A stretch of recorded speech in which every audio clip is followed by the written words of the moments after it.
Monsieur le Président, cher maître, l'année dernière, à cette même époque, je suis venue vous rencontrer pour faire un point sur les réformes en cours. Je vous avais également dit mon estime et mon attachement à votre profession. Cette estime s'est encore renforcée par les liens que nous avons pu nouer au cours des 12 derniers mois. J'ai pu apprécier, Monsieur le Président du Velleroy, votre sens du service public, votre souci de défendre votre profession pour qu'elle soit toujours plus efficace dans le service qu'elle rend à nos concitoyens. Votre engagement vous fait prendre des risques. Vous avez rappelé, Monsieur le Président, le caractère inacceptable des actes de violence à l'égard de vos consoeurs et de vos confrères huissiers de justice. Comme je vous l'ai dit il y a un an, il ne doit pas y avoir d'impunité pour ceux qui s'attaquent aux auxiliaires de justice. Et j'ai donné au procureur les consignes que vous attendiez en ce sens. Je regarde comme vous, très présent à l'esprit, le drame qui a frappé Maître Hervé Maga et sa famille.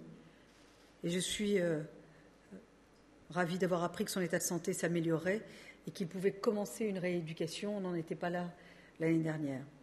Même s'il demeure profondément handicapé, je forme des vœux particuliers pour lui. La Chambre de l'instruction a clairement affirmé sa qualité d'officier ministériel qui aggrave la qualification des faits qui ont été commis contre lui. Il était important que cette qualité lui soit reconnue. Beaucoup de réformes ont été menées en 18 mois et je tiens à dire que les huissiers ont toujours su relever le défi de la modernité. De grandes réformes étaient nécessaires, la réforme de la carte judiciaire, la réforme de votre compétence territoriale, qui entre donc en vigueur dès le 1er janvier prochain. En acceptant ces réformes, votre profession a montré qu'elle était prête à s'ouvrir à plus de concurrence. Vous ne devez pas la craindre, mais elle va vous renforcer. Je souhaite que nous puissions continuer à travailler ensemble pour que vous soyez accompagnés dans la mise en œuvre de ces changements importants pour votre exercice professionnel. Et vous savez que vous pouvez compter sur moi. J'ai d'ores et déjà souhaité répondre à vos principales attentes. En matière pénale, nous avons travaillé pour améliorer l'exécution des décisions de justice et les conditions de votre exercice professionnel. La loi du 1er juillet 2008 a simplifié les conditions dans lesquelles vous pouvez signifier les décisions en matière pénale et je me félicite de votre collaboration dans la préparation de ce texte. Vous avez également montré votre souhait de contribuer à l'exécution des décisions de justice dans des délais extrêmement raisonnables. Le décret relatif aux citations cela réduit entre les décisions judiciaires devant être signifiées par huissier et celles devant être notifiées par lettre recommandée. Je suis très attachée à un juste équilibre entre les garanties apportées aux justiciables et les nécessités de rapidité et de simplification de la procédure pénale. Sur le service des audiences, je vous confirme que j'ai demandé au secrétariat général de la Chancellerie de réunir dans les prochains jours le groupe de travail qui est indispensable pour résoudre les difficultés que vous rencontrez pour gérer vos missions d'huissier audiencier. Et je veillerai personnellement à ce que ces travaux aboutissent assez rapidement. Alors, vos états de frais, c'est plus intéressant maintenant. Vos états de frais doivent être réglés au plus vite et vous avez raison de me signaler les retards que vous subissez. Le délai de 6 mois qui est constaté à certains endroits est absolument anormal et j'ai demandé à ce qu'on regarde tous les moyens pour qu'on réduise ces délais. Alors, une expérimentation est en cours pour la mise en place de nouvelles méthodes qui raccourciront les délais. Et en ce sens, vous serez, je pense, satisfait dans le premier trimestre 2009. J'ai souhaité également répondre à vos attentes en aidant aux innovations. J'ai souhaité faciliter et accompagner votre capacité à innover en tenant cependant compte des contraintes qui s'imposent à vous. J'ai accepté le report de l'entrée en vigueur de vos nouvelles obligations comptables. L'année dernière, vous m'aviez fait part de vos inquiétudes. Ces nouvelles normes allaient entrer en vigueur au moment où vos études préparaient leur regroupement, et je vous ai entendu, et la date a été repoussée au 1er janvier 2011. J'ai fait également accélérer les délais de traitement des dossiers de regroupement d'études. Mes services ont préparé un décret, il concentre l'instruction au niveau des parquets généraux, il simplifie le déplacement du siège d'un office au sein d'une même commune, il supprime l'intervention de l'autorité administrative lorsque les professions sont d'accord sur l'indemnité due en cas de création, de transfert ou de suppression d'office. Ce décret sera publié dès le mois de janvier prochain. Vous venez de me demander également de pouvoir gérer la restructuration de votre profession sans contrainte. Alors je vous réponds très franchement que pour garder un maillage territorial qui réponde aux besoins des justiciables, l'existence d'une commission de localisation des offices d'huissiers de justice reste indispensable. J'entends bien sûr préserver votre bourse commune qui répartit le coût de vos déplacements et une estimation des coûts qui résultent de votre nouvelle tant que de besoin, un nouveau texte sera pris. Je souhaite également répondre à vos attentes en défendant le statut d'officier public et ministériel des huissiers. J'ai toujours défendu votre statut d'officier public et ministériel. Il est d'autant plus justifié par l'autorité publique qui vous a été déléguée.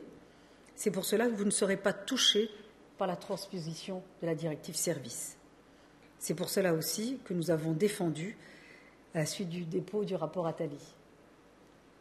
Beaucoup d'autres mesures vont être prochainement adoptées en matière civile. Vous le savez, l'agenda parlementaire est extrêmement chargé. C'est pour ça que je suis ravie que le sénateur Béteille ait souhaité faire progresser les projets auxquels nous travaillons ensemble. Et il a déposé une proposition de loi en ce sens le 15 octobre dernier. Et elle pourrait venir en discussion dès le 20 janvier prochain. Ce texte comporte plusieurs mesures qui ont le soutien du gouvernement. Le renforcement de la force probante de vos constats, l'accès facilité aux boîtes aux lettres des immeubles, l'accès facilité aux informations permettant de connaître l'adresse du débiteur, celle de son employeur et les comptes en sa possession. Cette proposition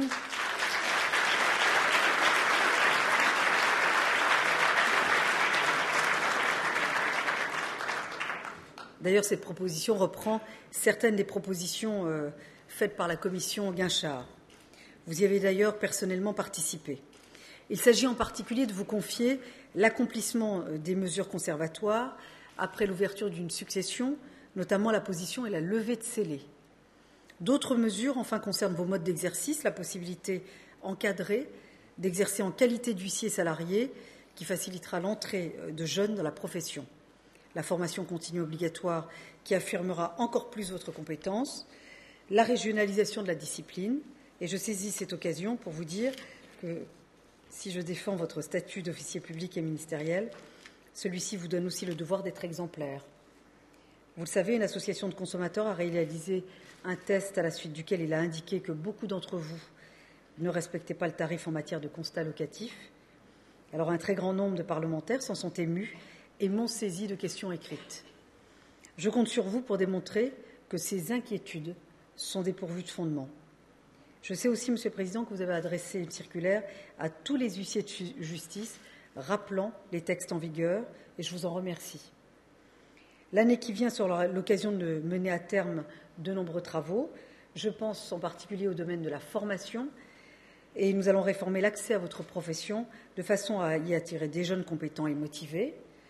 Nous allons mettre en œuvre l'obligation nouvelle de formation continue. Votre Chambre s'est beaucoup mobilisée également sur ces sujets et vraiment, je vous en remercie parce que c'est un travail de grande qualité.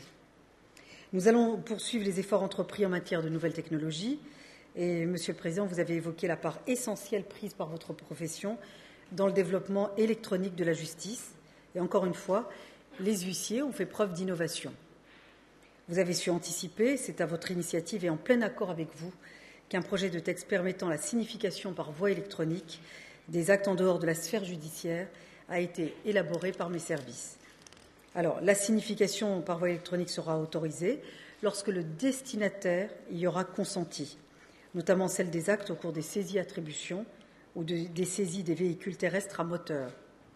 Le décret du 28 décembre 2005 prévoit la dématérialisation des procédures civiles à compter du 1er janvier 2009. Cet objectif a été tenu. Il a même été dépassé puisque dans 68 juridictions, ce texte s'applique par anticipation depuis le 1er novembre. Le 10 juillet 2007, j'ai signé avec la Caisse des dépôts un protocole portant notamment sur la modernisation de la justice et le développement de la dématérialisation des procédures. Ce chantier avance.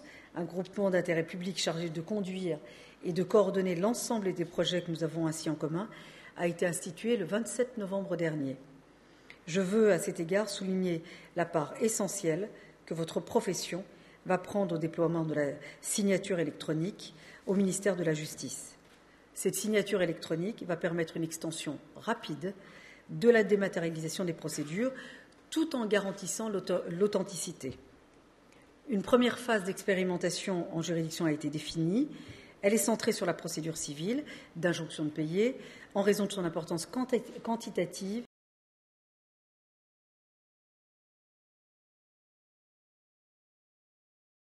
Nous avons choisi ensemble les huissiers, les greffiers, les magistrats assureront une dématérialisation de toute la chaîne, de la requête jusqu'à la notification de l'ordonnance. Je sais aussi que vous êtes ouvert sur l'Europe et sur l'international. Vous l'avez montré au cours de la présidence française de l'Union européenne qui s'achève. Mais je me réjouis également que nous ayons pu profiter de cet événement pour renforcer les liens entre les magistrats et autres professionnels du droit. La décision élargissant le réseau judiciaire européen en matière civile et commerciale, qui a été adoptée par le Parlement européen mardi dernier, vous associe désormais pleinement au réseau par l'intermédiaire de votre Chambre nationale. Je n'oublie pas non plus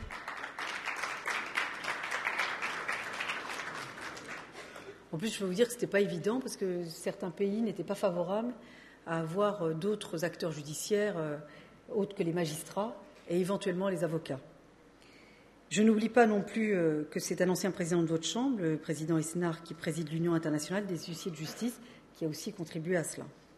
Vous appelez de vos vœux la grande profession de l'exécution en écho à ceux qui demandent la création d'une grande profession du droit. C'est en cours.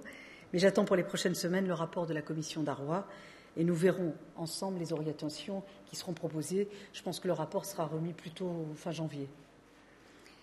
Monsieur le Président, Mesdames et Messieurs, vous l'avez dit, nous traversons une période de crise. Au cours de l'année 2009, un nombre plus important de nos concitoyens risque d'être confrontés à des difficultés financières, à des impayés, mais également à des mesures d'expulsion.